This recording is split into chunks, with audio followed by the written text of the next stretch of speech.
कि प्रगतिशील किसानों से जो बातचीत हुई, उन्होंने कहा कि वियतनाम में ट्रेनिंग पर बहुत से किसान जाना चाहते हैं। तुरंत हमने विभाग को निर्देश दिए कि उनको कोई ना कोई सब्सिडी दी जाए और प्रगतिशील किसानों के लिए, और प्रगति यानी किसान कल्याण विभाग इसकी योजना बना रहा है। बहुत जल्दी इसको भी इसकी घोषणा कर दी जाएगी।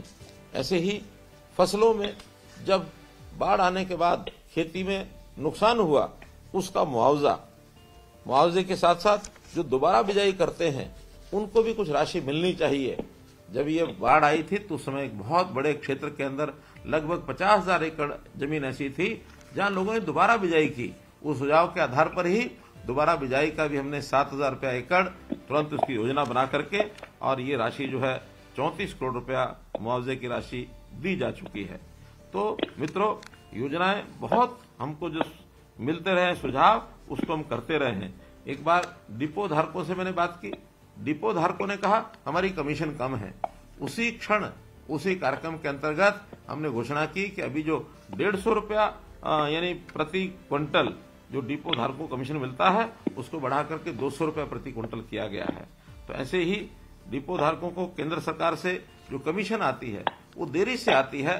तो हमने ये भी उस समय एक वादा किया था कि भले ही केंद्र सरकार देरी से देती है, लेकिन हम उसको हरियाणा सरकार से टाइमली देंगे, और केंद्र सरकार से पैसा बाद में भी आएगा तो प्रदेश सरकार उस देरी के हिसाब से उसको एडजस्ट करेगी।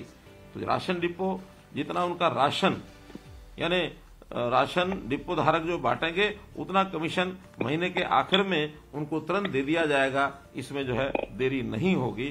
इसी प्रकार से शहरी आवास योजना, इसकी जो किस्त थी, तीसरी किस्त, वो नहीं दी गई थी।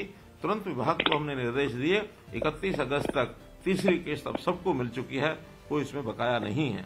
इसी प्रकार मुख्यमंत्री शहरी आवास योजना, जिन गरीब परिवारों के पास मकान अभी नहीं है, उनको मकान देने के लिए भी हमने योजना बनाई है, और जिस पोर्टल को लागू किया है, अभी 2,90,000 लोगों ने उसमें आवेदन किया है। और मैं मानकर चलता हूं कि जनवरी के पहले 15 दिन में इस योजना को लोड करके, और जिनको मकान मिलने हैं उनके लिए उस योजना को बना करके दे दिया जाएगा।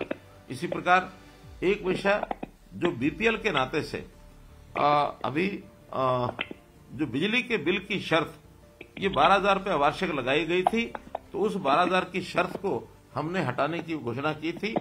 यानी पहले 9,000 से 12,000 की थी, और बाद में अब 12,000 को भी हटा दिया है। तो बिजली बिल की कोई शर्त अब जो है बीपीएल के कार्ड बनाने में अथवा बीपीएल की श्रेणी में लाने के लिए वो नहीं रखी जाएगी। आंगनवाड़ी कार्यकर्ता, इनके साथ भी बातचीत हुई, और उस बातचीत के अंदर बहुत नई बातें निकल करके आई। 8 बातें ऐसी थी जो सुझाव के रूप में आए। उन योजनाओं को लागू करने के लिए हमने फाइल बना करके भेज दी है, और मुझे लगता है कि फाइनेंस डिपार्टमेंट उसको बहुत जल्दी आने वाले 8 दिन में उसको सबको क्लियर करके, और ये सब जो योजनाएं हमने आंगनवाड़ी कार्यकर्ताओं के लिए बनाई थी वो सब लागू हो जाएंगी। अभी पिछले 15 दिन पहले ही मैं किसानों से बात कर रहा था, तो उन किसानों ने सुझाव दिया कि हमें जो सब्सिडी है वो 2 प्रकार की सब्सिडी नहीं मिलती है, रोटावेटर और आलू बिजाई की मशीन। इस रोटावेटर और आलू बिजाई की मशीन हमने कृषि विभाग को कृषि मंत्री के माध्यम से कहा है, उन्होंने स्वीकार कर लिया है बहुत जल्दी, और उसको लागू कर दिया जाएगा।